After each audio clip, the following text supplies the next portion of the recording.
জীবনে তো কম গুনাহ করি নাই, মনে চাইছে নামাজ পড়বো না পড়ি নাই, মনে চাইছে পার্কে যাব দৌড়ায় গেলাম, মনে চাইছে কাউকে গালি দিব দিয়েছি, মনে চাইছে আড্ডা দিব দিয়েছি।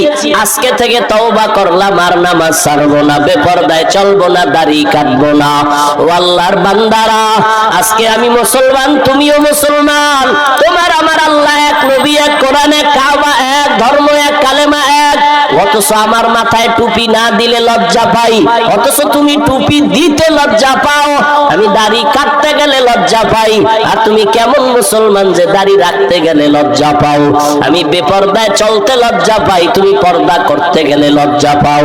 এর একটাই মাত্র কারণ, এত বয়ান তুমিও জানো, আমিও শুনাই, তাবলীগ ওয়ালাদের বয়ান, পীর মাশায়েখের বয়ান, জুমার দিন খতিব সাহেবদের বয়ান, এরপরেও কেন তোমার আমলের পরিবর্তন আসে না? এর একমাত্র কারণ, আল্লাহর আদালতে দাঁড়াইয়া হিসাব দেওয়া লাগবে, চিন্তাই তোমার অন্তরে নাই।